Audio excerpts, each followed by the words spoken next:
Évangile de Jésus-Christ selon saint Luc. Jésus parlait du règne de Dieu à la foule, et il guérissait ceux qui en avaient besoin.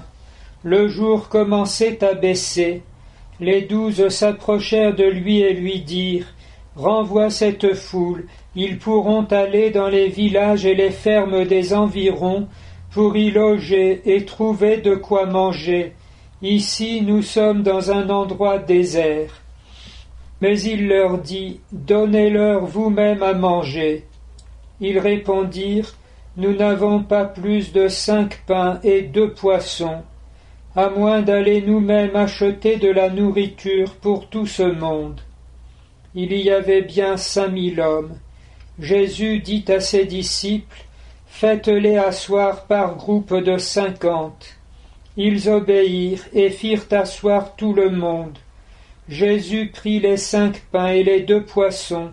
et levant les yeux au ciel, il les bénit, les rompit, et les donna à ses disciples pour qu'ils les distribuent à tout le monde. Tous mangèrent à leur faim, et l'on ramassa les morceaux qui restaient. Cela remplit 12 paniers. Nous célébrons aujourd'hui dans la communion de toute l'Église la solennité du corps et du sang du Seigneur, qu'on appelle en France la fête Dieu. Et le premier but de cette fête est bien sûr de célébrer le dogme de l'Eucharistie et de la transsubstantiation, d'adorer en proclamant la foi de toute l'Église. Ce n'est plus du pain mais le corps du Seigneur, ce n'est plus du vin mais le sang du Seigneur. Au cours de la messe, nous sommes mis en présence du sacrifice même de la croix, et lors de la communion nous recevons pour notre vie éternelle le corps de Jésus ressuscité. Cette fête Dieu a un deuxième but explicitement formulé par l'Église en instituant cette fête, c'est de manifester au monde et de porter témoignage de la présence du Seigneur Jésus comme seul Sauveur, et ainsi de faire des processions à travers les villes, les villages et dans tous les pays, afin de montrer au genre humain qui est son chef, celui qui l'a racheté en payant le grand prix de son sang divin et qui seul a la capacité de faire son unité dans l'amour du Père et la communion du Saint-Esprit. Les lectures d'ailleurs nous aident à entrer dans ce double mystère de profession de foi et de témoignage en même temps que d'invitation à tout le genre humain. D'abord, en nous rappelant que l'Eucharistie fait notre unité à travers les siècles et dans toute l'histoire. La deuxième lecture nous donnait la tradition reçue par saint Paul et transmise fidèlement jusqu'à nos jours, comme aussi les autres apôtres et toute l'Église. À chaque messe nous le répétons et nous en vivons. La nuit même où il fut livré, le Seigneur prit du pain, il le rompit en disant : « Ceci est mon corps qui est pour vous », et de même avec la coupe : « Ceci est mon sang versé pour la multitude, faites cela en mémoire de moi ». La première lecture nous rappelait qu'en réalité, cela remonte aussi jusqu'à Melchisédek et aux temps anciens, et même aux éléments mêmes de la création, puisque le pain et le vin, fruits de la terre, de la vigne et du travail des hommes, entrent dans la confection de ce très saint sacrement,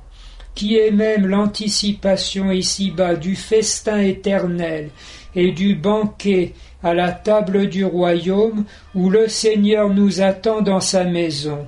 Et encore est-ce ce corps eucharistique reçu en viatique qui a la force de nous faire traverser la mort et de passer de ce monde à la maison du Père, exactement comme Jésus qui l'institua pour la première fois la veille de sa mort, selon les paroles solennelles de saint Jean. Quand l'heure fut venue, Jésus, sachant qu'il venait de Dieu et qu'il retournait à Dieu, sachant que le Père avait tout remis entre ses mains, sachant également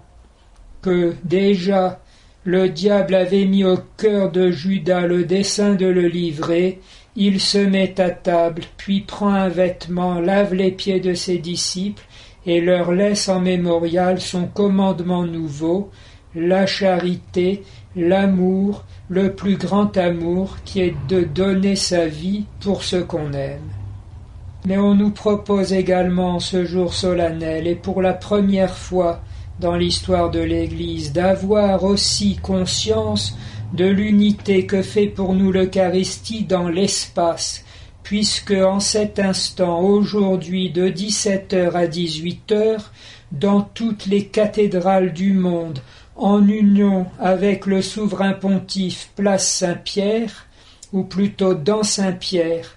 tous sont en adoration devant le très saint sacrement, le corps du Seigneur Jésus, ainsi que toutes les églises, oratoires et communautés chrétiennes.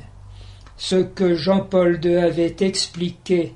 dans sa dernière encyclique, reprenant des grands thèmes de la théologie et des affirmations du Concile, certes c'est l'Église qui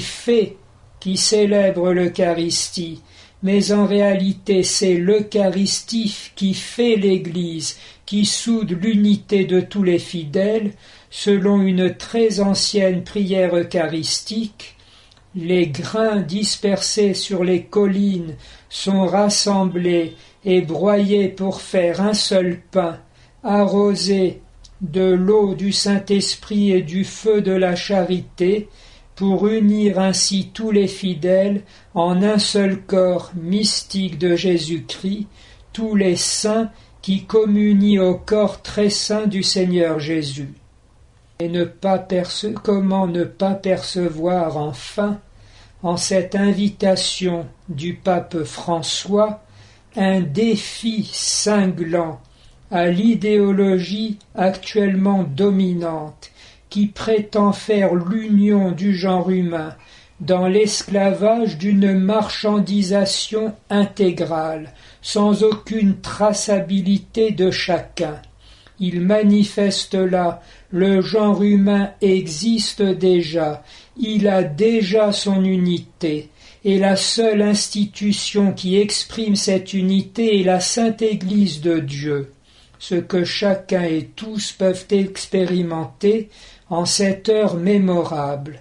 montrant ainsi que l'avenir de l'humanité comme la réalité de ce qu'elle est,